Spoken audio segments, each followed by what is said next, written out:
ሰላም ጤና ይስጥልን ተመልካቾቻችን፣ ይህ ስለ ሀገር የተሰኘው ፕሮግራማችን ነው። ይህም ፕሮግራም አዘጋጅቼ የማቀርብላችሁ እኔ ሂድነቃቸው ከበደ ነኝ። ስለ ሀገር በተሰኘው ፕሮግራማችን ላይ በሀገራችን የሚስተዋሉ ማህበራዊ፣ ኢኮኖሚያዊ፣ ፖለቲካዊ ጉዳዮችን በማንሳት ከተለያዩ እንግዶች ጋር ለእናንተ ለተመልካቾቻችን ይጠቅማል፣ ይሆናል፣ ይበጃል የምንለውን ሀሳብ የምናጋራበት ዝግጅታችን ነው። ስለ ሀገር በተሰኘው ዝግጅታችን ዛሬ እንግዳ በመሆን እዚህ ስቱዲዮ የተገኘልን በሙያው እውቅ የህግ ባለሙያ ሲሆን በፓርቲው ተሳትፎ ደግሞ የኢትዮጵያ ተራማጅ ፓርቲ ምክትል ሰብሳቢ ሲሆን እንዲሁም በማህበራዊ ድረገጽ ትስስር ብዙዎቻችንም አብዝተን የምናውቀው ነው። ይህም እንግዳችን አቶ አንዱዓለም በእውቀቱ ገዳ ይባላል። እንኳን ደህና መጣ። እንኳን ደህና ቆያችሁ። እንግዲህ ከሰሞኑ በሀገራችን የተለያዩ ነገሮች እየተዋሩ ነው፣ እየተስተዋሉ ነው፣ እያየን ያለው ነገር። በተለይ ደግሞ አንተ ያው በፓርቲው ተሳትፎ እንደተጠበቀ ሆኖ በሙያ ደግሞ የጥብቅናው ሙያው እንዳለም ሆኖ በማህበራዊ ድረገጽ ትስስር ብዙዎች ያውቁሃል። የሀገራችን ወቅታዊ ሁኔታዎችን ቶሎ በማለት ሀሳብንም እዛ ላይም እያጋራ ነው የምትገኝልኝ። እስቲ እንደው ከሰሞኑ የሚስተዋሉ ስለ ሀገራችን ሁኔታ በተለይ በህወሓት ላይ ማዕከላዊ መንግስቱ እየወሰደ ያለው እርምጃ አለ። ከዚህም ጋራም ተያይዞ ምንድነው ያንተ መልከታ? እንግዲህ ያው ሁላችሁም እንደምታውቁት ሀገራችን በለውጥ ሂደት ላይ ከመጓዝ ከጀመረች አንድ የተወሰኑ ዓመታት ተቆጥረዋል። ያ የለውጥ ሂደት አላለቀም ነበረ ማለት ነው። እንግዲህ የሰሞኑም ግርግር የዛ ውጤት መጠናቀቂያው ምዕራፍ ላይ እየደረሰ ነው ብሎ ከሚያስቡት ውስጥ ነኝ። የኦሮሚያ ወጣቶች፣ የአማራ ወጣቶች ለውጥ በመፈለግ ለዲሞክራሲ እና ደግሞ ብዙ የፖለቲካ ድምጾች ወደፊት ይመጡ ዘንድ ትግል ሲያደርጉ ቆይተው ኋላ ላይ ስርዓት ውስጥ የነበረው አንድ ቡድን ወደፊት መጥቶ እኔ ይህንን የለውጥ ሂደት ማስቀጠል እችላለሁ አለን እና በዛ ተስፋ ቁጭ ብሎ የነበረው ህዝብ የተለያዩ ችግሮች ሲከሰቱ እያየ ነበረ። ኋላ ላይ ይህ ቡድን ምንድነው በሰሞኑም ጠቅላይ ሚኒስትር አብይ አህመድ በፓርላማ ቀርበው እንዳስረዱት ማለት ነው የምትፈልጉት ለውጥ ሙሉ በሙሉ ሊመጣ ያልቻለው ህወሓት አላሰራ ብሎ ነው ስላለ እና ያም መወገድ ስለነበረበት አሁን ደግሞ ይሄ የሚለየው የመጨረሻው ምዕራፍ ላይ ደርሰው በኃይል ልዩነታቸውን እየፈቱ እንዳለ ነው የምናየውና እኔ የሰሞኑ ጉዳይ የማየው ሰሞኑን የተከሰተ ጉዳይ ብዬ ሳይሆን ለአመታት ሲቀጥል የነበረ የለውጥ ሂደት መጠቃለያ ምዕራፍ፣ ምናልባት ማጠቃለያ ምዕራፍ ስል በዚሁ ላይ ይጠናቀቅ ይችላል የሚል ሀሳብ አለኝ። ግን አትሊስት ቲዮሬቲካሊ አሁን ይሄ መጠናቀቂያ ምዕራፍ መሆን አለበት ብዬ ነው የማምነውና የዛ ውጤት አሁን በጠመንጃ አንስተው እስከ ደም መፋሰስ ያደረሰ የስርዓት ለውጥ ልናይ ነው ማለት ነው እና በዛ መልኩ ነው የማየው። ግሩም አመሰግናለሁ። ከዚህ ጋር በተያያዘ አሁን ላይ በህወሓት ላይ እየተወሰደ ያለው ያው በዶክተር አብይ አገላለጽ ህግን የማስከበር እርምጃ የምንለው ብዙዎቹ የየራሱ ስያሜ እየሰጡት ነው ያለው። ይህን እንቅስቃሴ ፓርቲያችሁ ድጋፍ ሰጥቷል። ተሳስቻለሁ? አዎ፣ ያው ፓርቲያችን እንደ አቋም ሰላማዊ የሆነ የስልጣን ሽግግርም ይሁን ሰላማዊ የሆነ ለውጥን ነበር የሚደግፈው።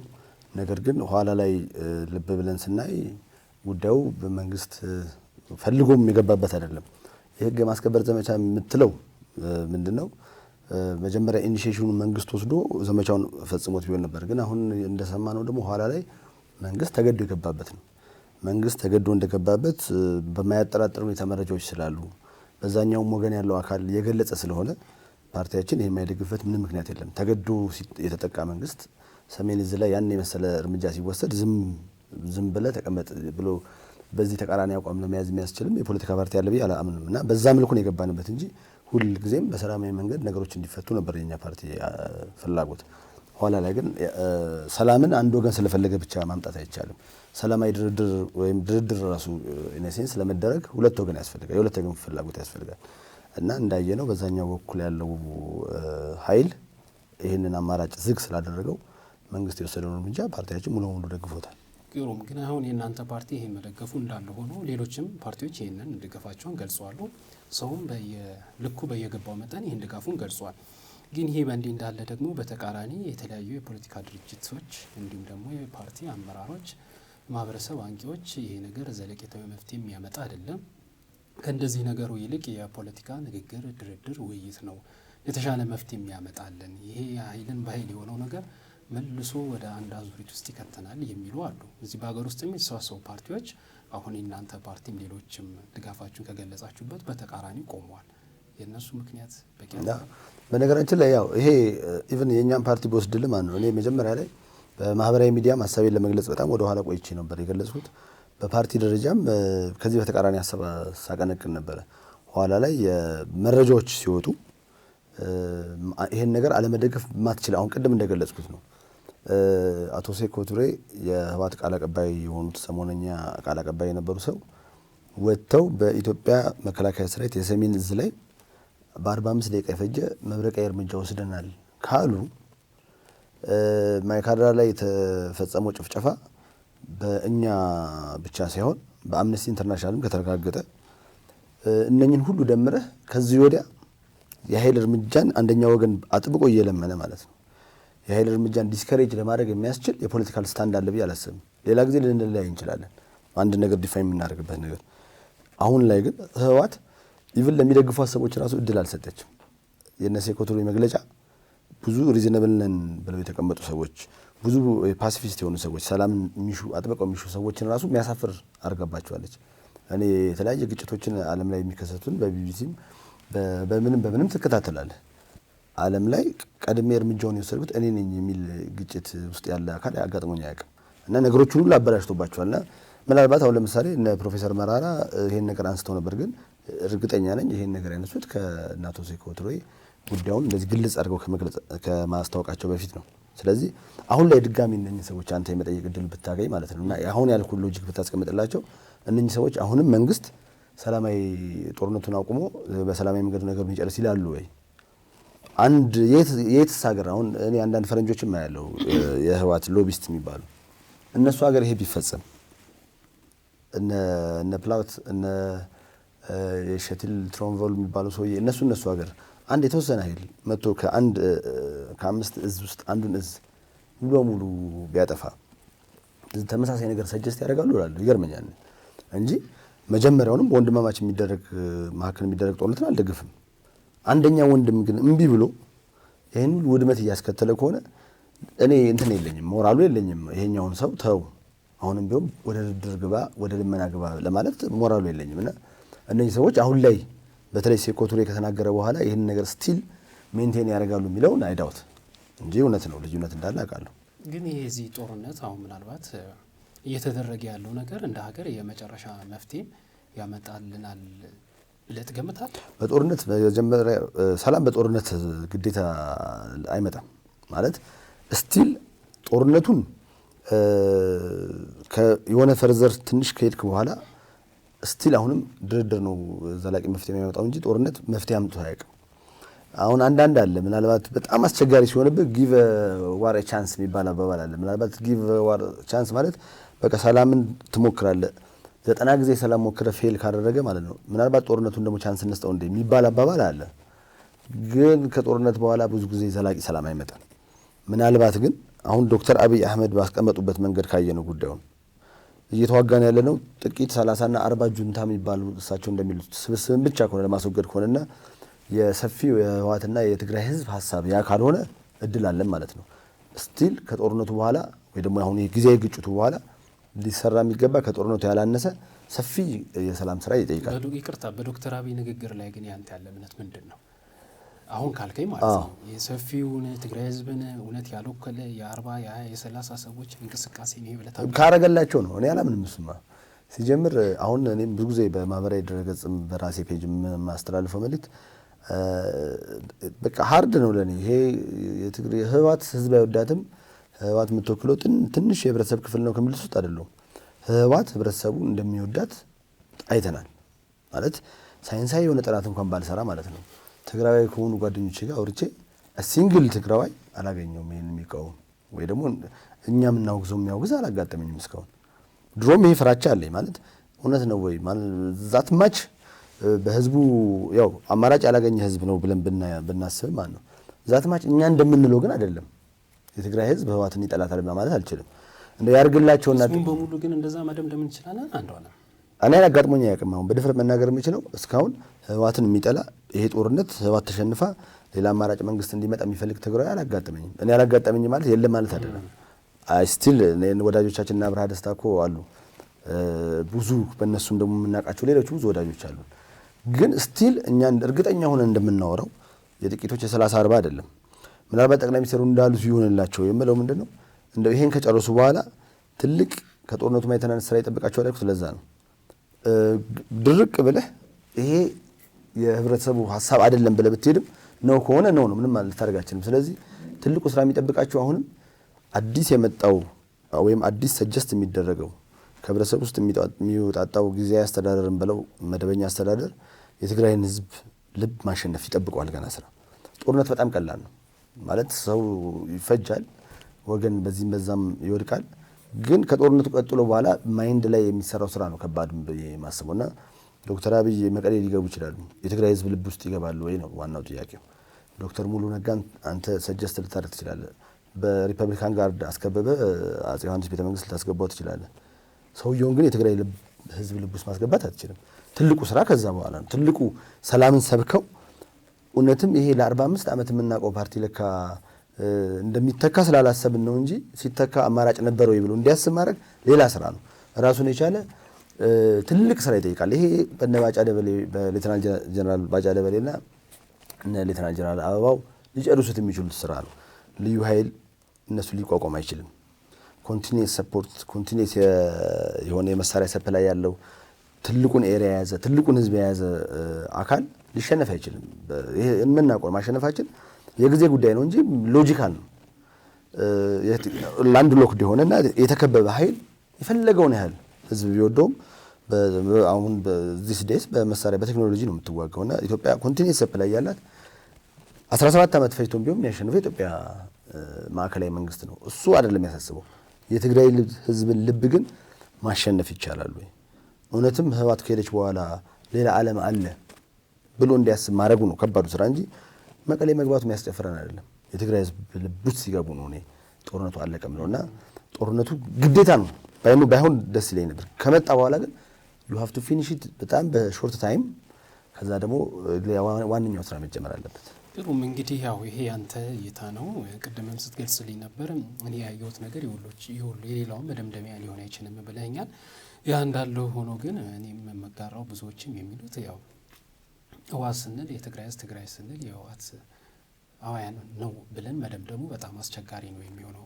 በጣም የጥቂቶች ሽማምንቶችና ባለስልጣኖች በዛ ህዝብ ስም የሚነግዱ በትግራይ ስም እስካሁን ድረስ አሁን እናንተም የምንነጋገርበት የምንወያይበት እዚህ ጦርነት ደረጃ እስክንደርስ የተዳረግንበት ሁኔታዎች አሉ።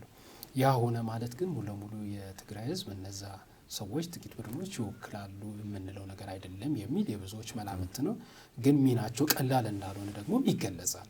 ያ ሚናቸው ከባድ መሆኑ እንዲሁ በቀላሉ የማንገላገሉ እንደሆነ ምንም በግሌ እምነቴ ነው። ግን አሁን ቅድም ስትገልጽልኝ እንደነበረው ምናልባት ይሄ ማዕከላዊ መንግስቱ በዶክተር አብይ የሚመራው መንግስት ወይ እሳቸው በዛ አካባቢ ላይ የሚኖራቸውን ቅቡልነትን ለማረጋገጥ ነው ማለት ነው ይሄ ጦርነት እየተካሄደ ያለው።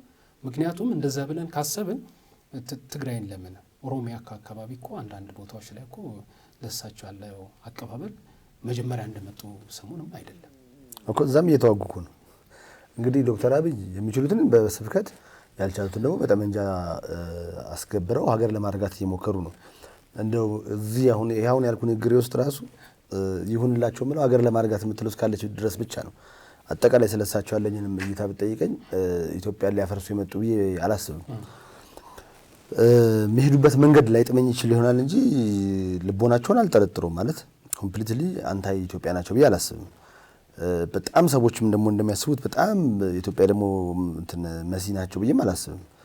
በየቀኑ በየስቴፑ በመረመራቸው ይሻለኛል የሳቸውና አሁንም ኦሮሚያ ውስጥ እያደረጉ ያሉት ወለጋ አካባቢ አንዳንድ ኃይሎች የማይቀበሏቸው አሉ።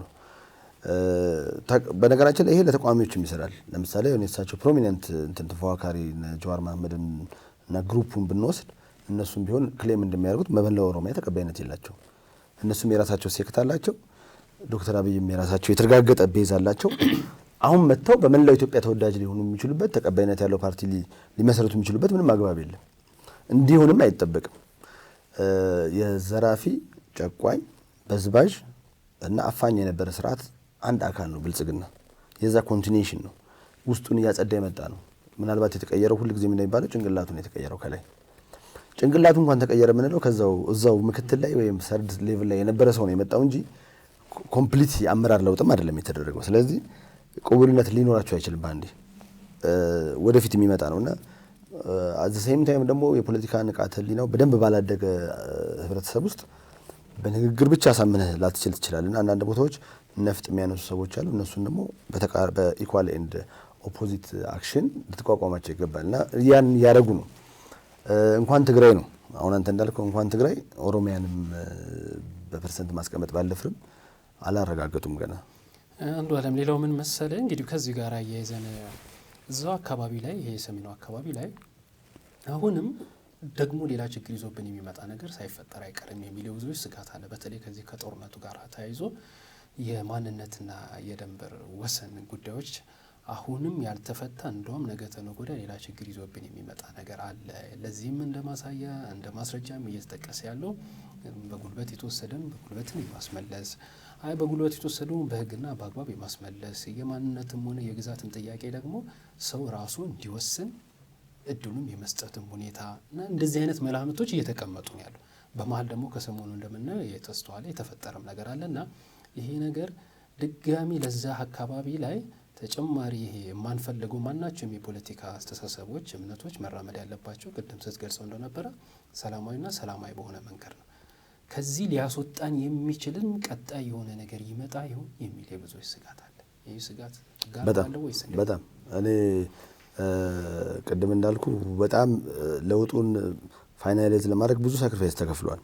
ለውጡ የሚባለው የነ ዶክተር አብይ በፊት የነበረውን ፕሮሰስ ነው ማለት እናንተም ጭምር የነበራችሁበት ይሄ ሁላችንም የተሳተፍንበት የለውጥ ፕሮሰስ አለና ሲጀምር እነ ዶክተር አብይ እንዲመጡ አይደለም የታገል ነው። ትግል ከተባለ እንግዲህ ሁላችንም በየምንችለው ያደረግነው እነኚህ እንዲመጡ እነኚህ መጥተዋል። ይሄ አካል መጥቷል። ትንሽ ተስፋ ስላሳየ ታግሰናል። ለውጥም ብርሃንም አሳይቷል ትንሽ። አሁን ይሄ መጣ ደግሞ መጨረሻ ላይ ከትግራይ ጋር ያለውን ጉዳይ በጠመንጃ ለመፍታት ብቻ ነው አማራጩ አሉ መጣ። ከዛ የ30 ዓመት የ27 ዓመት የተንከባለሉ ደግሞ የቤት ስራዎች ደግሞ ተነሱ። ልክ አለቀ ብለው እፎይ ስትል እርግጥ አለቀ ማለትም የለብህም። የዳንሻ ህዝብ፣ የወልቃይት፣ የጠለምት፣ የሁመራ ህዝብ ጥያቄ ካለው ስቲል ኮንቲኒየስ የሆነ ጥያቄ አለ ማለት ነው። አላለቀም ነበር ማለት ነው። ግን ያለቀበት መንገድ በምንፈልገው አልነበረም። ልክ ዶክተር አብይ መጀመሪያ በነበራቸው ቅቡልነትና በዛ ሰሞኑ ሁለቱንም ፓርቲዎች አደራድረው ፖለቲካል ሶሉሽን ቢሰጡ ኖሮ በጣም ጥሩ ነበር። ያ እድል አምልጦ አሁን ደግሞ የጉልበት ዲክቴት በሚያደርግ ጊዜ በጉልበት ተይዟል። ይሄ እንደ ማንኛውም ሀገሩ እንደሚወድ ሰው በጣም ራስ ምታቴ ነው። ለምን ሁለቱም ሶሉሽን አያዋጣም። ለምሳሌ እርግጠኛ ሆኜ መናገር የምችለው ማለት ነው ዛሬም አንዳንድ ሰልፎችን በፌስቡክ ላይ ያየው ነበርና የዳንሻ ህዝብ በነቂስ ወጥቶ ከዛሬ አልመለስም ከትግራይ ጥሩ ጎረቤት እንጂ ጥሩ መሪ አልፈልግም የሚል መፈክሮች አይቻሉ። ይሄ ህዝብን እንግዲህ አሁን ካወዲያ በምንድን ነው የምትነጥቀው? ማዕከላዊ መንግስት ተመለስ ይሄን ትግራይ የአማራ ልዩ ያል ውጣ ካለ ሌላ ጥያቄ ነው። እናውቃለን፣ ስሜቱን መለካት እንችላለን። አዘ ሴም ታይም ደግሞ በህግ የተቀመጠው ሶሉሽን በጉልበት አይቻልም። ምናልባት ማዕከላዊ መንግስት በጉልበት ሊችል ይችላል። ያው ማዕከላዊ መንግስት ስለሆነ ይችላል። ግን እሱም ከባድ የሆነ የፖለቲካ ቁርሾ ይፈጥራል። በህግ ስንሄድ ብትለኝ ደግሞ በህጉም ደግሞ አይሆንም። ለምን ህጉ ራሱ ዲዛይን የተደረገው በችግሩ ፈጣሪዎች ነው። የችግሩ ፈጣሪዎች ዲዛይን ካደረጉት በኋላ ይሄ ጥያቄ እንደሚመጣ ያውቁ ስለነበረ ጥያቄው በሚፈታበት መንገድ ምድር ያለውን እውነታ አስተካክሎታል። ምልህ ግልጽ ነው። ለምሳሌ በሪፈረንደም እንደሚፈታ በማሰብ ወዳጆቻችን ሲያወሩ እንደምንሰማው የፖፑሌሽን ማጓጓዝ አንድ ቦታ ኦቨር ፖፑሌት እንዲሆን ሰዎች ደግሞ እንዲወጡ ዲስከሬጅ የማድረግ ስራ ተሰርቷል። ስለዚህ አንዳንዴ ህግ ራሱ ፊት ለፊት የተቀመጠ ፍትህ አይሆንም።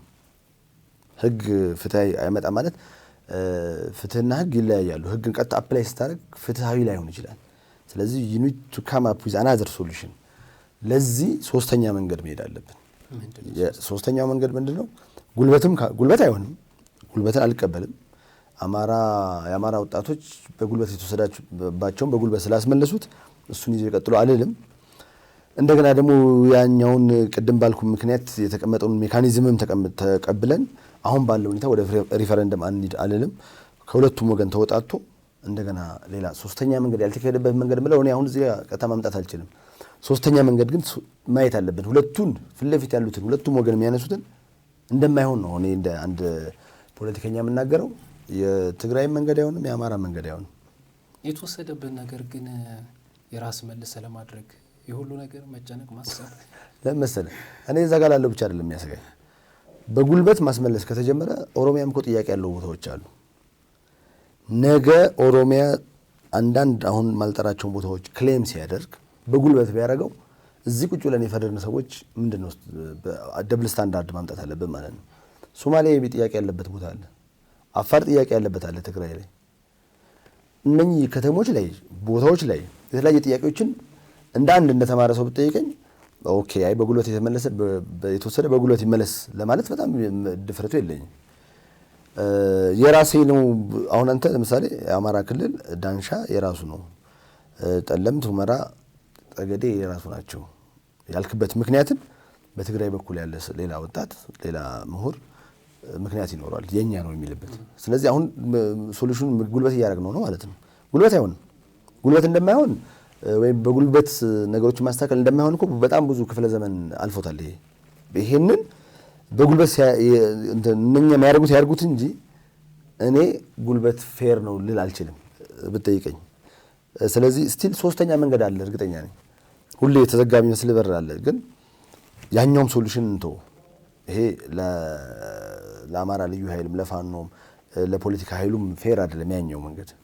ዛሬ መተ 89 ለ11 ፖፑሌሽን እንዲዛባ የተደረገበት አለ። 89% የነበረ ፖፑሌሽን ወደ 11% እንዲወርድ የተደረገበት አለ።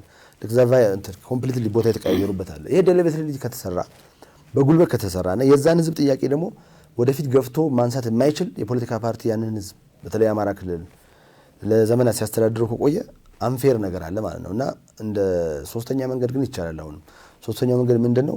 በፊት የነበሩትን እዛ ይሄ ሲሰራ የነበሩትን ሰዎችም አምጥቶ ለምን እንደዚህ እንደተደረገ የታሪክ ድርሳናትን መርምሮ ትክክለኛው በዚህ በኩል ክሌም እንደሚያደርጉት ብቻም ሳይሆን ከሁለቱም ወገን አውጣቶ ምናልባት የሁለቱም አስተዳደር ሊሆን ይችላል፣ የፌዴራል ቻርተር ከተማ ማድረግና የፌዴራል አስተዳደር ማድረግ ይችላል። ዋቴቨር አሁን እኔ እዚህ ጋር ስለ ጉዳዩ በጣም ስለማልከታተል እኔ ፖለቲካ ስታንድ አንተም ታውቀዋለህ። ስለ ጠለምት ወይም ሁመራ ከኢትዮጵያ እንዳትወጣ ነው የሚጨነቀው እንጂ እኔ በክልሎች መካከል ያለ ጉዳይ እኔ አስተውየውም አላውቅም። ግን ስቲል ያ ህዝብን እዛ ህዝብ ጋርም ደግሞ ሄዶ ፖለቲካ ፓርቲ መስርቶ መረጡኝ እንደሚል ሰው ደግሞ አሁን ማጥናት ጀምሬያለሁ፣ መመርመር ጀምሬያለሁ። ከኔ የተሻለ ግን ሰዎች ያውቃሉ። እነኛን ሰዎች አስተባብሮ ሶሉሽን ሶስተኛ ማምጣት ግን ግድ ይላል። አለበለዚያ ቀጣይ ነው ማለት ነው። እውነት ነው። እሱ አካባቢ በጣም አስቸጋሪ የሚሆነው እንደ ግልም እንደ ማህበረሰብም አንቂም አንተም ጨምሮ ማናችንም ብንሆን እንዲሁም ደግሞ አንተም ያለበት የፖለቲካ ፓርቲ ድርጅት ሌሎችም ይሄ ነገር ዘለቄታዊ መፍትሄ እንዲያመጣ አንተ ባልኩም በሶስተኛው መንገድን በለው ሌላም መንገድም ካለ ወደ እሱ መምጣቱ የተሻለ ነው። ምክንያቱም አሁን ከሆነ ይልቅ የሚመጣው ነገር በዚህ ምክንያት ስለሚያስፈራ አሁን ላይ በጣም ዋጋ ተከፍሎበታል። ይሄን ነገር ዝም ብሎ አይደለም እየተሆነ ያለው። ኦብቪየስሊ ማንም እያየው እየሰማው ነው ያለው። ይኸው መከላከያን ለመታደግ ለመከላከያ ደጀን ከመሆንም ባለፈ የተሄደበትም ነገርም አለ እና ይሄ የተከፈለበትን ዋጋ እንዲሁ ዝም ብሎ የሚተውም ነገርም አይደለም። አትተውም ለማለትም አንተ እንዳልከው ጥሩ የተሻለውን ነገር እንዲሁ ሶስተኛስ መንገድ ካለ እንመልከትም አንድ ነገር ነው።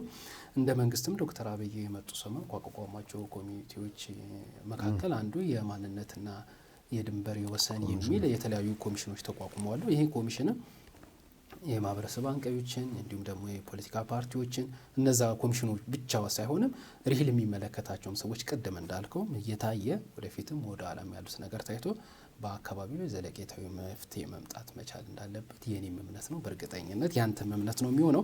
ከምንም በላይ ግን የብዙ ሰዎች ተስፋ ምን መሰለ አንዱ አለ ለዚህ ሁሉ የዳረገን ያገዛዝ ስርዓት ተቆርጦ መቅረቱ እንደ አንድ የመፍትሄ ከግማሽ በላይ መሄድ ነው። ምናልባት ህወሓት ቢኖር በቦታው ላይ ይህን ሁሉ ነገር ማሰብ እንዲመነጋገር ማይቻልም። አንተም እንደምትለው ሶስተኛ መንገድ በዚህ የምንለው ነገር ላይኖር ይችል ነበር። የህወሓት በዚህ ደረጃ መድረሱ በራሱ ለመፍትሄው ከግማሽ መንገድ በላይ እንደተሻገርን ይቆጠራል የሚሉ አሉ። እኔም ያንን ነው የማይሆን። ቅድም ደጋግም ስትል ከህግ ነገሮች ጋር ያያይዝክልኝ አንዳንድ ሀሳቦችን ስትመልስልኝ ነበር። እንዲሁ የሀገራችን ወቅታዊ የፖለቲካ ሁኔታ አንድ ሬዲዮ ላይ የሰጠው ቃለ መጠይቅም አለ። ከትላንት ወዲያ ላይ የተናገርክባቸው ነገሮች አሉ። ከህግና ከፖለቲካ አንጻር አሁን ያለን የሀገራችን የፖለቲካ ቅኝት የዶክተር አብይ እንቅስቃሴ በተለይ የፓርላማ ንግግራቸውን ወይ ሙሉ ለሙሉ ተከታትሎን ይችላል። በጣም ስራን ቢዚ ልትሆን ትችላለህ። በእርግጠኝነት አብዛኛው መረጃ ይኖራል አዳምጠዋልና ይህ ነገር እንዴት ትረዳዋለህ? የእሳቸውን ንግግር እኔ እንግዲህ ያው የዶክተር አብይ ንግግር ዲፌንስ ነው የምለው ማለት መጥተው በቀደም ፓርላማ አድርገው ሄዱት ራሳቸውን ተከላክለው ነው ሄዱት። ብዙ ጥያቄ እናነሳባቸው ነበር። መጀመሪያ ሰሞኑን እንደነበረን ጉጉት እኚህ ሰው በቃ የሀገራችን ችግሮች በሙሉ ይቀርፋሉ ብለን ጓግተናል። ያ ጉጉታችንም በዛ ደረጃ መሆኑ ትክክል አይደለም። እንደ ህዝብ ማሁን ቆሜ ራሴን ራሱ ስታስበው በዛ ደረጃ እንደው ካሉት ውስጥም ባልሆን ከአንድ ሰው እንደዚህ ሊጠብቅ አይችልም። ግን በዛ ሲበዛ በየጊዜው እኔ ከሳቸው እኔ ከዶክተር አብይ እንደመጡ እኔ ብዙ የእድገት ምናምን እንዲያመጡም አልጠበቅኩም። መሀል ላይም በተፈጠሩት ሁኔታዎች ከዛ አሁን ምን መሰለህ ስጠብቅ የነበረው ከሳቸው እኔ ሰላምና ደህንነት እንዲያስከብሩ ነው። በመጀመሪያ ለውጡ እንደምንም ብሎ ደም እንዳያፋስስ በቃ ለመጀመሪያ ጊዜ እስቲ ፒስፉል ትራንዚሽን ኢትዮጵያ ውስጥ ሊካሄድ ነው ብሎ ከጓጉት ውስጥ ነበርኩኝ። ገቨርንመንት ኢትዮጵያ በሞደርን ኢትዮጵያ ታሪክ እስካሁን ተቀይሮ አያውቅም። አጼ ቴዎድሮስ ናፒር መጥቶ ከገደላቸው በኋላ አጼ ቴክለ ጊዮርጊስ ሲመጡ ዞሮ ዞሮ በኃይል ነው። አጼ ዮሐንስም በኃይል ነው። አጼ ሚኒሊክ በኃይል ነው። ኃይለ ሥላሴም ቢሆን በሰላም ከመጡ የኢያሱ ጋር ጦርነት ነበረ። ኢያሱ ምናልባት ያው እሱ ኖሚኔት ተደርጎ ነው። አዘሴም ታይም ግን ከኢያሱ ጋር እና ከዘውዲቱ ጋር በተዘዋዋሪ የኃይል ነገር ነበረ። ከዛ የመንግስቱ ከዛ የኢህአዴግ አሁንም በኃይል ነው። አንድም ጊዜ ሰላማዊ ቼንጅ ተደርጎ አያውቅም። ምናልባት የኃይለ ማርያም ደሳለኝን ዘመን እንደ ቼንጅ አንቆጥረውም ኢትዮጵያ ፖለቲካ ትርክት ውስጥ እና አሁን ይሄ ሊያልቅ ነበረ ለመጀመሪያ ጊዜ። ለምን አንቆጥረውም? ያንን የኃይለ ማርያም ደሳለኝ እንኳን የኃይለ ማርያም ደሳለኝን ጊዜ እኮ ዶክተር አብይ በቀደም በፓርላማ መጥተው ሲናገሩ እሳቸውም ከመጡ በኋላ ቤት ተቆልፎባቸው ለበረንዳ አይፈቀድልኝም እያሉ ነው። እንግዲህ አቶ ኃይለ ማርያም ደሳለኝ ወጥተው እስካላስተባበሉ ድረስ ወዳጅ ናቸው። አረ በእኔ ጊዜ እንኳን እኔ ኤክሰርሳይዝ አረግ ነበር ኃይል ካላሉ በስተቀር የምናውቀው ፋክት ነው። ህወሓት ካልከው ልነሳልና ያን እሳቸው ስልጣናቸውን በገዛ ፈቃዳቸው ለቀው ለዶክተር አብይ ወይ በእነሱ ውስጥ ያለው ያየነው የነገሩን እንግዲህ ስክሪን ላይ ያየነው የስልጣን ሽግግር ባናይና ለዛ ነገር እሳቸው ፈቃደኛ ባይሆኑ ህወሓት እኮ ኃይለ ማርያም እንዲቀጥሉ ይፈልግ ነበር።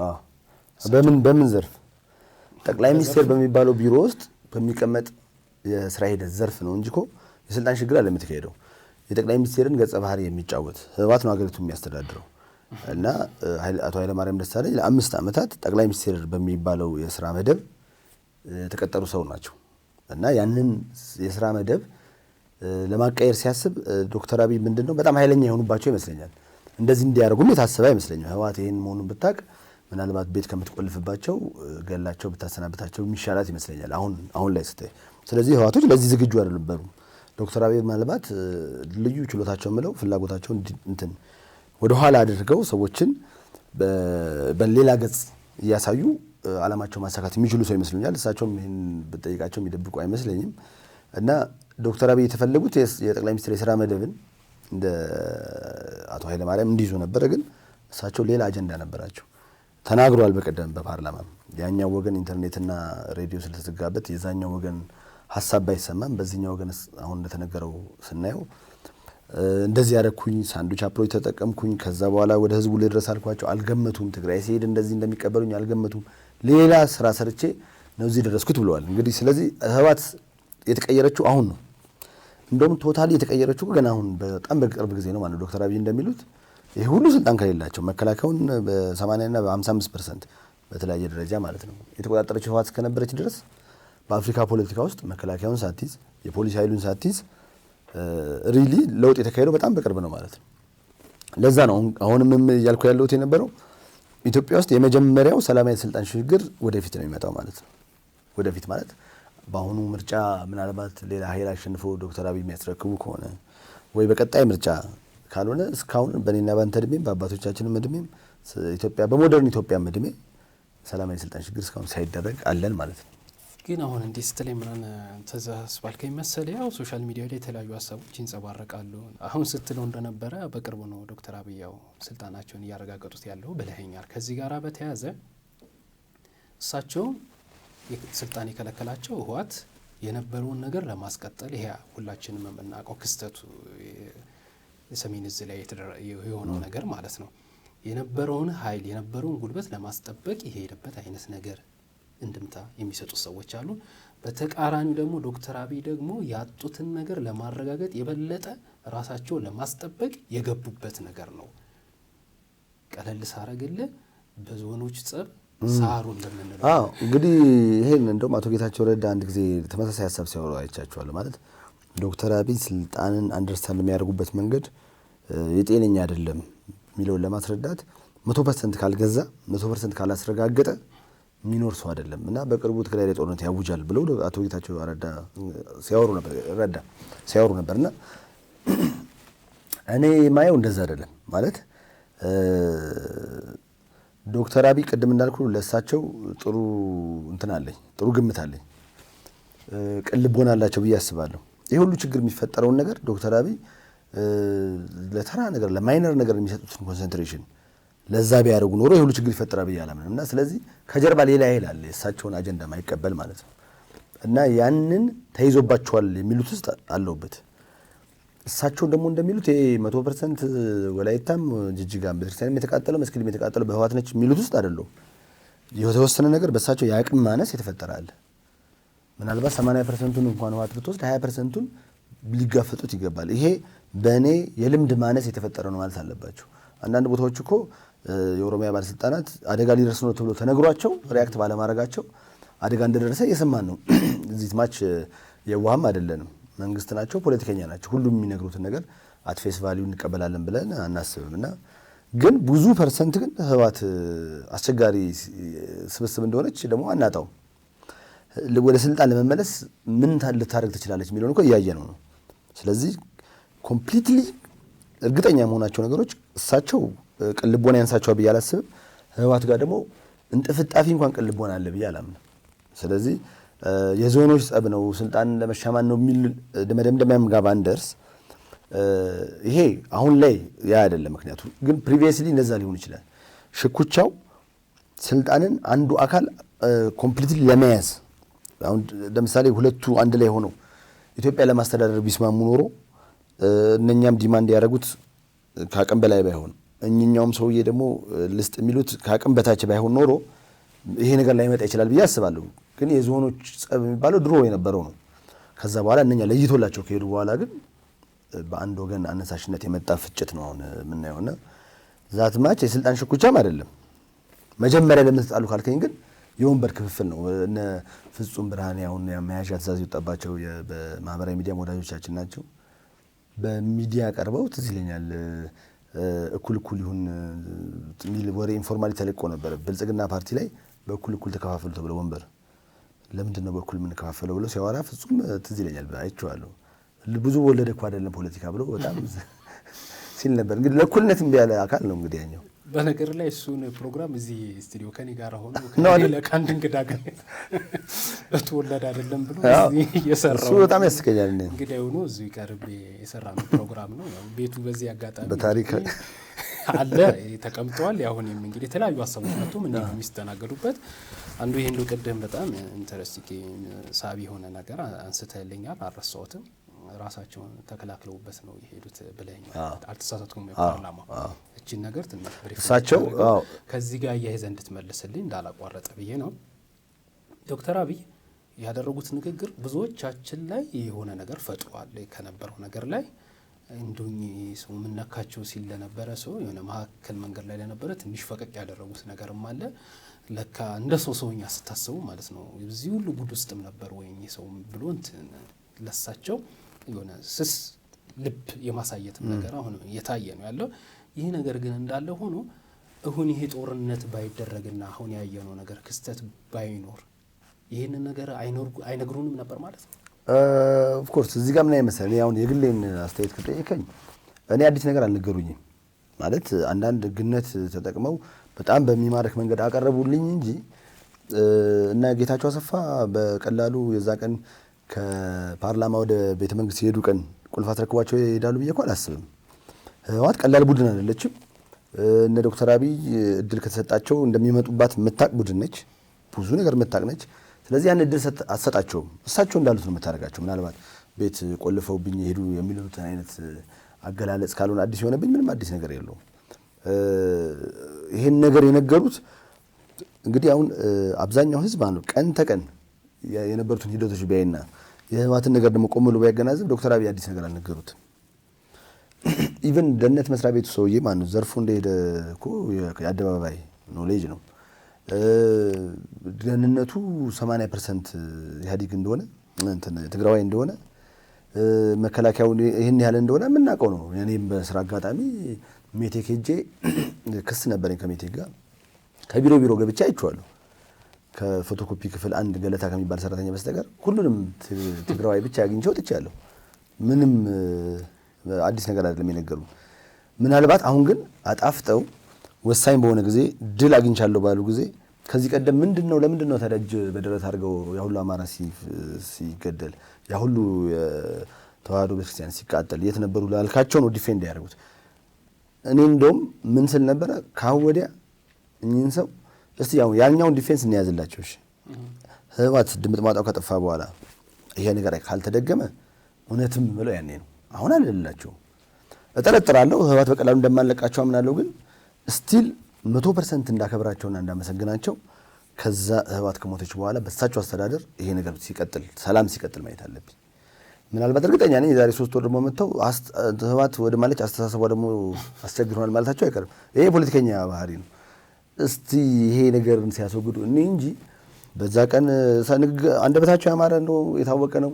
እኔ በአካልም ሳዋራቸው ለጓደኞቼ መጀመሪያ ቀን በአካል ያዋራቸው ቀን ለፓርቲ ወዳጆች ያልኳቸው ምንድነው እኚህን ሰው 3 ቀን ካወዲያ ካገኘኋቸው ተቋሚ መሆን ይከብደኛል ያሉት። ማለት ጸባያቸው፣ አፕሮቻቸው፣ ንግግራቸው ሁሉ አሪፍ ነው። እኛ ግን ንግግር ጥሞን እንድንኖር አይደለም የምንፈልገው። በጣም ብዙ ስጋ ዘመዶቻችን ሳይቀር ኦሮሚያ ውስጥ ተገድለው ሬሳ በ5 ሰዓት ሽማግሌ ለምነን ወስደን ቀብረናል። ይሄ ኢንሲደንት እኮ አመት አልሞላውም። የስጋ ዘመዳችን ማለት ነው። ኢትዮጵያ የሆነ 100 ዓመት የኖርክበት እና የአያቶች የሚኖሩበት ቦታ ላይ ተገድለህ ከዛ በኋላ ሀዘን እያለ የፍትህ አካል መጥቶ ያንን ሶሉሽን ሳይሰጥ እንዴት ለቀብር ሰው 5 ሰዓት ይለምናል በገዛ ሀገሩ? ከዛ በኋላ እዛ ሀገር መቅበር ተከልክለ ማለት ነው። አዳማ ሄዳችሁ ቅበር ተብሎ አዳማም ራሱ ተደዋውለው ከልክለውን በልመና ነው የቀበርነው። እዛ ተወልዶ ያደገ ትልቅ ሽማግሌ ማለት ነው። ሬሳው ግን አስፓልት ላይ የተጎተተ ማለት ነው። ምናልባት ሆረር ፊልም ላይ ምናምን ወይም የውጭ ሀገር ፊልም ላይ ያየሁት እሱ ሆኖ ዘመዶቻችን ከባድ የሆነ የሞራል አደጋ ደርሶባቸዋል። ግማሾቹ ዘመዶቻችን አሁን ቤተክርስቲያን የተጠለሉ ናቸው። ቤታቸው ተቃጥሏል። ይሄ ሆኖ በሳቸው አስተዳደር ነው። ይሄን ያደርገው ህወሓት ነው ብለውናል። አሁን ይሁን ቀደም እንዳልከው ማህሪ ህዝብ ነው እንትን ነው ቶሎ ነው። እኔ ራሴ አሁን የዚህ በጣም በቀጥታ የበደሉ ተጠቂ እንኳን ሆኜ ማለት ነው አውል ፎርጊቭ ሂም። አሁንም ቢሆን እድል ብሰጥ ይሻላል። ባልሰጥስ ምን አመጣለሁ ነው። ግን እድል እንሰጣቸዋለን። አሁን እሳቸው ያ ሁሌ እንደ ጭራቅ አላል ልጅ የምናስፈራራበት ይመጣብሃል እሱ ነው እሱ ያ ነው እየተባለ ያለው አካል ከተወገደ በኋላ ባለው ጊዜ ነው የምገመግማቸው። ስቲል እንደ ፖለቲከኛ ሙሉውን አልቀበለላቸውም። አሁን አንዳንድ ቦታዎች የህወሓት ነው ማለት ማልችላቸው ፌለር አይቼባቸዋል። እና ያን ፌለር ብዙ ቂም አልያዝም። ቂም የምንይዘው ግን ከዛ በኋላ ነው። ሌላው ምን አለ መሰለ እንደዚህ ሀገራዊ የሆኑ ክስተቶች ሲፈጠሩ ለምሳሌ አሁን ያየነው የህወሓትን ያው ህጋዊ የሆነ እርምጃ ለመውሰድ እየተደረገ ባለው ጥረት ላይ ያው አቅም ያለው በአቅሙ በተለይ አማራ አካባቢ ላይ የአማራ ልዩ ኃይል ሚሊሻውን ብለው ከባድ ተጋድሎ ያደረገው የሌላውም አካባቢ በተለይ አፋር ልዩ ኃይልም እንደዚህ የራሱን አስተዋጽኦ አድርጓል። ይህን ስል ግን በዋነኝነት ያው ከመጀመሪያው ጀምሮ ህይወቱን እየገበረ ያለው መከላከያ ሰራዊትን በመዘንጋትም ጭምርም አይደለም ሁሉ ድጋፍ ተደርጓል። አይተ እንደሆነ በአብዛኛው የኢትዮጵያውያን ዘንድ ይሄ ከፍተኛ የሆነ ድጋፍ ነው የታየው። ምናልባት ለመከላከያ ድጋፋችን እንግለጽ የሚል የሆነ ደቂቃዎች ኢቨንት በነበረበት ሰዓት ሰው በቀናነት ያን ነገር አሳይቷል። እኔም ራሴ አሳይቻለሁ ያን ነገር ሙሉ ድጋፌን ሰጥቻለሁ። እና ምን ስጋት አለ መሰለ ዶክተር አብይ በእንደዚህ መልኩ የሚደረጉ ድጋፎች የእሳቸውን ስልጣን ወይ እሳቸውን እንደመደገፍ አድርጎ የመቁጠር ተንደንሲው አለባቸው። ለምሳሌ ከዚህ ቀደም ችግኝ መትከል ለአንዱ ዓለም ለይድነቃቸው ለአብይ አይደለም የሚሰጥ ኦክሲጅን የሚሰጥ አየር የምታገኘው ከዛ የሆነውን ነገር እንዲህ የተደረጉ አስተዋጽኦች እንዲህ የሚደረጉ ነገሮች የእሳቸው መንግስትና እሳቸው በህዝብ ዘንድ ያላቸውን ተቀባይነትን እንደ አንድ ማሳያ የቆጠሩት ነገር አለ። አሁን ነገ ተነገ ወዲያ ደግሞ ህወሓትን በዚህ ደረጃ ለምሳሌ አይተን እንደሆነ ተቃዋሚ ፓርቲዎች ሙሉ በሙሉ ደግፈዋል፣ የእናንተንም ጨምሮ የኢዜማ ባልደራስ፣ የእናንተ የኢትዮጵያ ተራማጅ ፓርቲ መኢአድ፣ ብዙ ሰዎች ብዙ የፖለቲካ ድርጅቶች ይህን ደግፈዋል። ይህንን ድጋፍ ከነበርንበት ነገር ፈቀቅ የሚያደርገን ቅድም ጥሩ አድርገ ቀልጸዋል። በዚህ መልኩ ባይሆን ይሻል ነበረ። ምርጫው ግን ይሄ ሆኖ ከመጣ ግን ምንም ማድረግ አትችልም። የመጨረሻውን መጥፎ ምርጫ ስለሆነ ማለት ነው። እንዲህ አይነት ነገር ተመርጦ የተገባበት ነገር ላይ የምታሳዩን ሶሊዳሪቲን፣ አንድነትን፣ ድጋፍህን የእሳቸውን የመደገፍ እሳቸውና መንግስታቸውን የማስቀጠል አድርጎ የማሰብ ነገር አሁንስ ወደፊት ደግሞ ይህንን ወጥቶ በሪፖርት ደረጃ እንሰማ ይሆን ወይስ እንዴት? በነገራችን ላይ ቲፒካል የፖለቲከኞች ችግር ነው ይሄ። ትራምፕም ጋር ሊሆን ይችላል እነ ቦሪስ ጆንሰንም ጋር ማክሮንም ጋር የኢትዮጵያን ፓርቲዎችም ጋር ዶክተር አብይ ጋርም አለ። ኢቭን ራሱ ለዶክተር አብይ ራሱ ድጋፍ ሲሰጥ ብዙ ጊዜ አሁን ለሳቸው ለግለሰቡ አይደለም አክቹአሊ የሚሰጠው ለፓርቲም አይደለም ከጀርባ ላለው ሀሳብ ነው። አሁን እኛ ከዚህ ቀደም የኢትዮጵያ ብሔርተኝነት ንቅናቄ የሚል ኢብን የሚል ፓርቲ አቋቁመን ደባርቅ ድረስ ቢሮ ለመክፈት ሄደን ነበርና በቀላል ፎን ኮል ሰዎች ምሳቸውን ሳይበሉ ይመጡልናል። 20 30 ቢሆኑ በጣም ያሳዝናል። በቃ ሰዎቹ ኢኮኖሚካሊም ስታይ ስራ እንኳን ሳይኖሩ ለኢትዮጵያዊ ብለው ነው የመጡት። እነኚህ ሰዎች ከአዲስ አበባ ብለው ይመጣል። ያ ለአንዱ ዓለም የተሰጠ ድጋፍ አይደለም። ኢትዮጵያ ልትፈርስ ነው ብሎ በማሰብ ማንም ይምጣ ማንም እንደው ሶሉሽን ከሆነ ብሎ ነው የመጣው። ብዙ ሰዎች አሁን በጣም ቀለል ባለ ፖለቲካ ስራ ለአማራ ፖለቲካ ድርጅቶች የሚሰጥ ድጋፍ አለ። ከዛ ለፓርቲው አይደለም የሚሰጠው። የአማራ ቁስል አማራ በዚህ በ27 ዓመት ውስጥ ሊደረሰበት በደል አንገብግቦት ነው ሰው የሚመጣው እንጂ የፓርቲ ድጋፍ አለ ለአብንም የተሰጠ አይደለም፣ ወይ ለክርስቲያን ታደለ የተሰጠ አይደለም፣ ወይ ደግሞ የኛን ፓርቲ ዛቤት ለኛ ፓርቲ የሚሰጥ አይደለም። ከዛ ጀርባ ያለው ቁስል ነውና ማንም ቢመጣ ነው። አሁን ዶክተር አብይ ልክ የሰሞኑን ድጋፍ ለመከላከያ የሰጠነውን ድጋፍ መከላከያ ላይ የተፈጠረውን አይተናል። በዛ ቦታ በዶክተር አብይ ቦታ ደብረጽዮንም ቢሆን መውጣታችን አይቀርም። ቦታ ቢቀያየሩ ለሳቸው የሚሰጥ ድጋፍ አይደለም እና ፓርቲዎች ይቸኩላሉ፣ ካድሬዎች ይቸኩላሉ። ያንን ቶሎ በዛ ያው ካፒታላይዝ አድርጎ ወደ ፖለቲካ መለወጥ ኃጢአት አይደለም፣ ግን ይቸኩላሉ። አንዳንዴ ለፖለቲካ ማንጠቀማቸው ነገሮች ቢኖሩ ደስ ይለኛል። ይሄ ምን ያደርጋል? ወደፊት እኛንም ዲስከሬጅ ያደርጋል። ልክ ለሆነ ድጋፍ ተጠራውና ከዛ በኋላ ለዚህ ነው ሲልህ በኋላ ላይ ዲስከሬጅ ይሆንክ ትሄዳለህ። ሀገራዊ ውይይት ይላሉ የኛ ፓርቲ። የኛውን ፓርቲያችን ሰብሳቢ አቶ መሐመድ አሊ መሐመድ በጣም ግሩም የሆነ ዶክመንት አዘጋጅተው ሰጥተው ነበርና ጠቅላይ ሚኒስቴር ቢሮ ድረስ ሄደን የሰጠናቸውን ዶክመንት ለሌላ ዓላማ ተጠቅመውበት ለሌላ ነገር ልክ የእነሱ ፓርቲ እንዳዘጋጀው ወይ ደግሞ የእሳቸው ሀሳብ እንደሆነ ምን አይነት ነገር ታያለህ። አንዳንዴ እኛንም አግልለው ሲያደርጉ ስታይ ታዝንና ማለት ነው። ኔክስት ታይም አገርህን ብትወድ ራሱ ከነኚህ ጋር አንድ ላይ ለመቆም እንትን ይልሃል ይይዛል። እና ይሄ ያው ለመከላከያ ለአንድ ደቂቃም ሲባል እኔ ምበላውን አቋርጬ ነው አስፋልት ላይ ወጥቼ ሳጨበጨብ የነበረው። ሁሉም ሰው ያለ ፒፒ የተሰጠ ድጋፍ አይደለም። እዛ ቦታ ኢዜማም ቢሆን ተራማጅም ቢሆን መከላከያን ይወዳል። የኢትዮጵያ ሕዝብ ሀገሩን ይወዳል። የተፈጠረው አደጋ የግዛት አንድነትን ሉዓላዊነትን ጥያቄ ውስጥ የከተተ ነው። ያንን ለመታደግ ምሽግ ውስጥ ቆፍሮ 2 ዓመት የተዘጋጀ አካል ጋር ሄዶ የሚረግፈው የኛ ልጅ ነው። ለዛ ኃይል በክብር ለአንድ ደቂቃ ቁም ብትለኝ፣ ነገም ብር አዋጣ ብትለኝ፣ ምንም ነገር አድርገህ ብትለኝ በዚህ ቦታ ደብረጽዮንም ቢሆን አብይም ቢሆን ህወሓትም ብትሆን ኢዜማም ቢሆን ድጋፋችን መስጠታችን አይቀርም እና ይሄ ነገር ቢተውት ጥሩ ነው። አንዳንድ ሀገራዊ ጉዳዮችን ለፖለቲካ ባንጠቀምበት። ከዚህ ከመከላከያና ስለሆነው ነገር አንስተን ካወራን ላይ ቀር አሁን ይሄ ህግ የማስከበሩ ወይም ደግሞ የህወሓት አገዛዝ ስርዓቱን ወደ አንድ መስመር ለማስያዝ በሚደረገው ጥረት ውስጥ እንግዲህ ማናችንም የማንክደው ያው እሳቸውም ቢሆን ደግመው ብለውታል ደጋግመው። በተለይ ችግሩ የተፈጠረ ሰሞን የአማራ ልዩ ኃይልና ሚሊሻ ያደረጉት አስተዋጽኦ የሚዘነጋ ነገር አይደለም። ቀጥሎ በዛኛው በላይ በኩል ደግሞ አፋርም እንደዚህ የተደረገም አስተዋጽኦ አለና ይሄ ልዩ ኃይል የሚለው ነገር ላይ በእርግጠኝነት ያንተ ማረዳድ ከዚህ ይርቃል ብዬ ምን ያላስብም። ይሄ በየቦታው እንደዚህ የሚሆነው ነገር እንደ ሀገር ወደፊት ስጋታችን የሚሆን ነገር ነው። አሬ ነገር በልክ ይሁን የሚል የብዙዎችም አስተያየት ነበረ። እንደውም እሳቸውም ራሱ ስለ አማራ ልዩ ኃይል አንድ ወቅት ተጠይቀው ወደ ደሴ በነበረ ህዝባዊ ኮንፈረንስ ላይ የምንሰጣችሁን ለመብራት ለመንገድ ቃል በቃል ያሉት ነገር ትክክል ላልሆን ይችላል። አውዱ ግን ይሄ ነው። የምንሰጠውን በጀት ለልዩ ኃይል እያዋላችሁት ይሄ ነገር እንዴትስ እስከ ማለትም ደርሰው ወቀሳ ላይ ነበሩ። ደግሞ ይሄንን አደገኛውን ነገርና ክፉን የገጠመን ነገር ለመታደግ ደግሞ ይሄ የተባለው ኃይል የተጫወተው ሚና ቀላል አይደለም እና ሀሳባችንን እሳቸውም ሆነ እኛም ቀይረን ልዩ ኃይል በየአካባቢው ልናቆም ነው ወይስ እንዴ? ልዩ ኃይል ባይዘው እኔ ልዩ ኃይል ለምን አይነት መሰለ ሪዘርቬሽን ያለኝ ልዩ ኃይል ያስፈልጋል ኢትዮጵያ ውስጥ ገና ፖለቲካው እንትን ያልረጋ ሀገር ነው። በተወሰነ ቦታ የተወሰኑ ሰዎች አደጋ ሲፈጥሩ ከመደበኛው ፖሊስ አቅም በላይ የመሆን ቻንስ አለው። ስለዚህ ልዩ ኃይል ያስፈልጋል። ግን ልዩ ኃይሉ የተደራጀበት አግባብ ነው አሁን ኢትዮጵያ ውስጥ ረብሻ የሚፈጥረው። አሁን የአማራ ልዩ ኃይል ሰሞኑን በጣም ቅዱስ ሆኖ ሊታይ ይችላል። ለምን መከላከያውን ታድጎታል። በጣም በቃ ደስ የሚል ስራ ሰርቷል። ከመከላከያችን እኩል የሚታይ ነው። ግን እዛ ቦታ ላይ ሲቆይ ዳንሻ ላይ ልዩ ኃይል መቆየት ሲጀምር፣ ጠለምት ሁመራ ላይ ልዩ ኃይል መቀመጥ ሲጀምር ነው የሚገባህ ልዩ ኃይሉ ከአንድ ኤትኒክ ግሩፕ የተጣጣ እስከሆነ ድረስ ማለት ነው። እዛ ላይ ምናልባት ትግራዋይ ማይኖሪቲ ሆኖ ሊኖር ይችላል። በሂደት ግጭቶች ሲፈጠሩ ልዩ ኃይሉ ሪአክት የሚያደርግበት መንገድ ሌሎች ክልሎች ላይ እንደምናየው ነው የሚሆነው። ይሄ አማራ ልዩ ኃይል ስለሆነ የተለየ ቅድስና ሊኖር አይችልም። እንደ ማንኛውም ኢትዮጵያዊ ነው። በኤትኒክ አይደንቲቲ ላይ የሚመሰረት ልዩ ኃይል ከባድ ነው። የልዩ ኃይል ችግሩ ምን መሰለህ? እኛ ሀገር ግጭቶች የሚነሱት የኤትኒክ ነው። መጀመሪያም ኤትኒክ ኮንፍሊክትስ ይነሳል አይደለም። ለምሳሌ አሁን አንድ ቦታ ላይ ብዙ ጊዜ እንደው በልዩ ኃይል ደረጃ ሮጠ እንድደርስለት የሚያስፈልገው ማጆሪቲው ማይኖሪቲውን አታክ ሲያደርገው ነው እንጂ ማይኖሪቲ ማጆሪቲን አታክ ቢያደርግ ፖሊስም ሊበቃ ይችላል። በኋላ ወደ ባላንስ ይፈጠራል። ግን የተወሰነ ቦታ ላይ የማጆሪቲ ነኝ የሚል ሰው ብዙ ሰው ገድሎ ያድራል። በዛ ጊዜ እንዲደርስለት የታሰበው ልዩ ኃይል የማጆሪቲው ነው፣ ራሱ ኤትኒክ ግሩፕ ነው። ምንም አሁን ኦሮሚያም ቢሆን ኦሮሚያ ልዩ ኃይል ኦሮሞዎች ናቸው ያሉት። ምናልባት ግጭት ቢነሳ አማራ በኦሮሞ አደጋ ይደርስበት ነው የሚሆነው።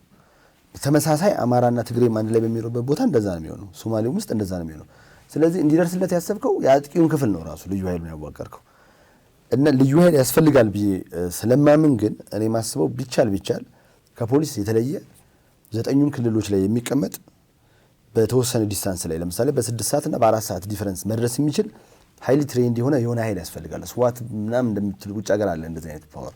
ከፖሊስ የተለየ መከላከያ አንችል። መከላከያ ሀገር ድንበርን መጠበቅ ያለበት በዚህ መልኩ ልታሰለጥን አትችልም። ግን ሌላ ፌዴራል ፖሊስ አለ ፎር ዛት ማተር። ግን እንደ ፌዴራል ፖሊስ አይነት ሌላ አማራጭ አሜሪካም አለ እንደዚህ አይነት ልዩ ኃይል። ያ ልዩ ኃይል ግን ለምሳሌ ከ81ዱም ብሔረሰብ የተወጣጣ ቢሆንና የሆነ ቦታ ዲፕሎይ ብታደርገው በ3 ሰዓት በ2 ሰዓት ዲስታንስ መድረስ የሚችል ብታደርገው ኢትዮጵያ ውስጥ ባለፈው እንዳየነው 200 ሰው 86 ሰው ሞቶ ላይ ያድር ይችላል። እና ልዩ ኃይል ይቅር አይደለም ነው። ኤትኒክ ኮምፖዚሽኑ ግን ሮንግ ነው። ቅድም ባልኩ ስዕል ማለት ነው። ማጆሪቲ ማይኖሪቲ ላይ አደጋ እንዳያደርስ ከማጆሪቲ የወጣ ኤትኒክ አይደንቲቲ ያለው ልዩ ኃይል ግን የሚለው ሮንግ ነው እና ይሄን ወደፊት የምናየው ነው እና ተግዳሮት ነው ይሄ። አለዚያ ወይ ልዩ ኃይል ይቅር። መደበኛው ፖሊስ ግን አሁን ያልኩን ግጭቶች ማስቀረት አይችልም። 3 ወር እንደዚህ ተምሮ የመሳሪያ ምናምን አለ ፖሊስ ሲጀምር ለእንደዚህ አይነት ለኮምባታንትም አይደለም በዛት ማች ትሬን የሚደረገውና እነኛ ግን ኃይሎች የታጠቁ ኃይሎች ብዙ እያየን ነው እና መከላከያችንንም ከማስቸገር ኤትኒክ ኮምፖዚሽኑ ልክ እንደ መከላከያው የሆነ 9 ቦታ የሚቀመጥ ልዩ ኃይል ይቋቋም የሚሉት ውስጥ ነኝ። ግሩም እንደሆነ መቼም ይሄ ሀሳብ በጣም ጥልቀት ያለው ነገር ነው። ብዙ ንግግሮችን ውይይቶችን የሚሻ ነገር ነው። እንዲህ በአጭር ጊዜም ተነጋግረን ሀሳባችን የምናቀርብበት ስላልሆነ ወደፊት እንግዲህ ከአንተም ይሁን በዚህ ጉዳይ ላይ ቀጥተኛ ተሳትፎ ያላቸው ግንኙነት ያላቸውን እንግዶችን በመጋበዝ ለተመልካቾቼ በዚህ ሀሳብ ዙሪያ ላይ ደግመን የምንመለስበት ነው የሚሆነው። ይህንን ሀሳብ እያጠቃለን ነው የምንሄደው። ምናልባት ከዚህ ካንተ ጋር የሚኖረኝ ቆይታ ከዚህ በላይ በሆነ በወደድኩ ያው የሰዓት ገደብም ስላለብን ነው። ብዙ ነገር አውርተናል፣ ብዙ ነገር ተነጋግረናል። የተቃዋሚ ፓርቲዎችስ ሚና ምንድን ነው? ይህ ሁሉ ሲሆን አንተ አሁን የማህበረሰብ አንቂ ብቻ አይደለም በሶሻል ሚዲያ ላይ የምናይ ወይ በግል የምናይ ሙያ አለ፣ ከህግ ጋራም የተያዘ አይደለም። ያው ሙያው የሚጠብቅብን ትወጣዋለህ። እንደ ፖለቲካ ድርጅት የፓርቲ ምክትል ሰብሳቢ ነህ። ሌሎችን ፓርቲዎች ድርጅቶች አሉ፣ እነሱን ወክለህ ባትመልስልኝም ሚናቸውስ ምን መሆን መቻል አለበት? ከአንተ ድርጅት ጀምረህ። በጣም ጥሩ ጥያቄ ነው ይሄ። እንግዲህ ከፖለቲካ ፓርቲዎች ጋር ከብዙዎቹ ጋር በተለይ አሁን ትርጉም ካላቸው ጋር ወዳጅ ነን። ትርጉም ማለት ምን ማለት ትርጉም ካላቸው እንግዲህ በጣም በግልጽ በህወሓት ኢህአዴግ ዘመን የተቋቋሙ ከሁለት ሰው በላይ እንትን ምክትልና ጸሐፊ ብትላቸው የሌላቸው ፓርቲዎች ብዙ አሉ። አንድ እኔ ነው በዚህ አጋጣሚ አንድ የፓርቲ አመራር ጋር አንዴ እንቀላቀል ብያቸው ተቀጣጥረን ተገናኝተን ማለት ነው ተወያይተን በአንዳንድ ጉዳዮች ላይ ማለት ነው በቃ በቀጣይ ሰባት ሰው ይዘን እንገናኝ ስላቸው ከየት አንጥቼ ያሉኝ የፓርቲ ሊቀመንበር አሉ እና ትርጉም ካላቸው ስል ይገባሃል። እና እነኚህን አሁን ያላቸውን ፓርቲ ኢትዮጵያ ፖለቲካ ላይ ያሉትን ሰዎች የሚከብደኝ ምንድነው አጀንዳ ተቀባይ ሆናለኛ አጀንዳ ሴት ማድረግ አልተቻለም። እርግጥ የለውጥ ጊዜ ነው። በጣም በፍጥነት ነው በቃ ማለት እኛ ኢቭን ራሱ ስብሰባ ጠርተን እንዴት ዛሬ የነገው ስብሰባ ተሰርዟል አይደል ብለው የሚደውሉን ሰዎች አሉ። ኢቭን ላስት ታይም እሁድ ከዛ በፊትም ባለ እሁድ እንደዚሁ የተለያየ እንትን አለ እና አጀንዳ ተቀባይ ከመሆን አጀንዳ ክሬት አድርገን አስበን ወደፊት የምንመጣበትና እነ ዶክተር አብይና ቡድናቸው ራሳቸውን አጥርተው እነሱ አንድ ቡድን ኢትዮጵያ በሌላ በኩል ደግሞ ሰብሰብ ብለን ሌሎቻችን አንድ ሆነን ግን አጀንዳ ፈጣሪ መሆን አለብን። ዶክተር አብይ ይህን የህግ ማስከበር ዘመቻ ሲሉ እሳቸውን ሰፖርት ለማድረግ ነው የምንወጣው። ኢቭን አሁን ፖለቲካውን አይተህ ከሆነ ፖዝ ተደርጓል። ይሄ ነገር እስኪያልቅ ይሄ ነገር ሲያልቅ እርግጠኛ ነኝ ሌላ ነገር ደግሞ ይነሳል። ሌላ ነገር ሲያልቅ ሌላ ነገር ይሄ እኛ እንትን ነን በቃ ሪያክሽነሪ ሆነን እንትን ሪያክት እያደረግን እንድንኖር ነው ሴት የተደረገው ፖለቲካ ሲስተም። ከዛ መውጣት አለብን እና ከብዙ ፓርቲዎች ጋር በነገራችን ላይ ድርድር የተደረገ ነው ኮንቲኒየስሊ። እንደውም በዚህ ጉዳይ ቆሞ ነው እንጂ ትልቅ ከሚባሉ ፓርቲዎች ጋር በአንድ አጀንዳ እንዴት ሆነን የምርም ቻሌንጅ እንዴት እንደምናደርግ እየሰራንበት ነው። በቅርቡ ይፋ የሚሆን ነገር አለ እና እኔ አንድ ሁልጊዜም በተሰበሰብን ቁጥር ማነሳው አጀንዳ እኛ ነን ክሬት ማድረግ ያለብን። ከመንግስትም አጀንዳ ክሬት ያደርጋል ግን ይሄ እዚህ ላይ ካልሆነ አለበለዚያ ምን ኦፖዚሽን ፓርቲ የምንሆነው ፖለቲካል ጉዳዮች ላይ ኮሜንት እንደሚያደርግ ሰዎች ሆነን ነው የምንቀረው። ያ ነው የኔ ሀሳብ። ግሩም እንግዲህ ሰዓታችንም እያጠቃለለ ነው። የመውጫ የሚሆን መልእክትም ካለም ታስተላልፍልኛለህ። እዚህ ጋር ግን አጥብቄ ደግሜ ልጠይቅህ ወይም ደግሞ እንትን ልልህ የምፈልገው ነገር ምንድን ነው የኢትዮጵያ የተቃዋሚ ፓርቲዎች አሁን ላይ የዶክተር አብይና መንግስታቸው የሚያደርጉትን ነገር ልክ እንደ አንድ ማህበረሰብ ድርጅታዊ የሆነ አድናቂ ቡድን አይነት ነገር እስከ መምሰል ደረጃ ደርሷል የሚባል ነገር አለ። የራስን አማራጭ ቅድም ጥሩ አድርገህ ገልጿል። የራስን አማራጭ ይዞ መምጣት ለህዝብ ሀሳብን ሽጦ የስልጣን ባለቤትነት ለመሆን ስልጣንን ለማግኘት ጥረት ከማድረግ ይልቅ እሳቸውንና መንግስታቸውን በሚያደርጉት ማናቸውም ነገር ድጋፍ የመስጠት አይነት ነገር ላይ ነው ጊዜያቸውን ገንዘባቸውን እያባከኑ ያሉት አብዛኛው የተቃዋሚ ፓርቲዎች የሚል ትችትና ሀሳብ አለ። በዛው ልክ ደግሞ የምርም በሰነድም ይሁን በሶስት ዝግጅትም ይሁን የፖለቲካ ስልጣንን ለመረከብ ደግሞ ራሳቸውን እያዘጋጁ ያሉ የፖለቲካ ድርጅቶችም እንዳሉም ጭምር እሁን ነው የሚሆነው። ግን ይሄ ነገር ያው በጣም ጠንካራ የሆነ ነገር ህዝብ ከናንተ የሚጠብቀው ነገር አለ ለማለት ፈልጌ ነው። ይህንንም አያይዘ የመውጫ ሀሳብ እንድትገልጽ። እንግዲህ ያው ቅድምም እንዳልኩት ያው ተቃዋሚ ፓርቲ ያስፈልጋል። ተቃዋሚ ሲባል ያው ሰዎች ኔጌቲቭ ስለሚያስቡ ነው እንጂ ሁልጊዜም በአንድ ሰው አስቦ የሚሰራው ነገር አዋጪ ሊሆን ይችላል። ልክ እኛ ፖዚቲቭሊ አሁን ይሄንን ሾው የሚመለከቱ የመንግስት ደጋፊዎች ራሱ እንዲያውም የምንፈልገው አንዳንድ ጊዜ ዞሮ የዶክተር አብይ መንግስት የሰው ስብስብ ነው። የሰው ስብስብ እንደመሆኑ መጠን ስህተት አይሰራም ብሎ ማሰብም የለብንም። እንደ እጅግ አስፈላጊ ተቃራኒ ነው መቆጠር ያለበት የተቃዋሚ ፓርቲ። እንደውም በልብ ብለህ ካየው እኮ እሳቸው ጋር ያለው ፖለቲካ ውስጥ አሁን ነው እንጂ እያየን ያለ ነው መንግስት ቤት አብዛኛው ሰው በትምህርት ዝግጅትም በምንም ወደ ኋላ ያለ ነው። ተቃዋሚዎች ጋር የተሻለ ስብስብ አለ።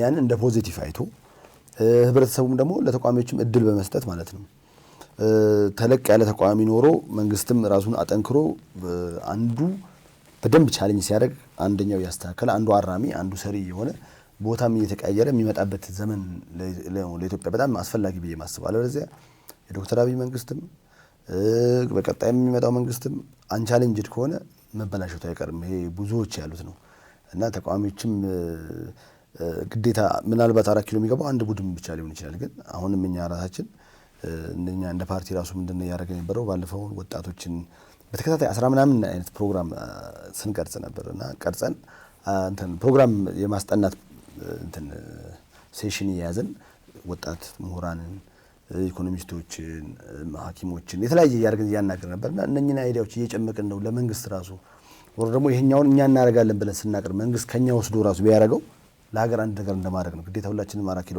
መግባት ላይ ኖርብን ይችላልና ያንን እንደዛ ቢታይ ህዝቡ በዚህ መልኩ ቢያየን ግዴታ ሁሉም ስልጣን ጥማት ያለበት ሁሉም እዛ መግባት የሚፈልግ አድርጎ የማየት ነገር አለ።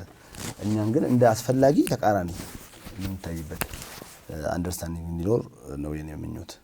አንዱዓለም እጅግ አድርጌ አመሰግናለሁ። እኔም አክብራችሁ ስለጠራችሁ በጣም አመሰግናለሁ። ወደፊትም እንግዲህ እንግዳችን በመሆን በተለያየ ርዕሰ ጉዳዮች ላይ ደስ ይለኛል። አመሰግናለሁ። ተመልካቾቻችን ይህ ፕሮግራም ስለ ሀገር የተሰኘ ነው። የእስካሁን ቆይታችን ይህን ይመስል ነበር። ይህን ፕሮግራም አዘጋጅቼ ያቀረብኩላችሁ እኔ ይድነቃቸው ከበደ ሲሆን ከባለሙያው ገዛ ቢኒያም አስፋውም አብሮን ነበረ። እንግዳ የሆኑ ዛሬ በመካከላችሁ የተገኘው አንዱዓለም በእውቀቱ ገዳ ሲሆን የህግ ባለሙያና የኢትዮጵያ ተራማጅ ፓርቲ ምክትል ሰብሳቢ ነው። በሌላ ዝግጅት ዳግም እስክንገናኝ ድረስ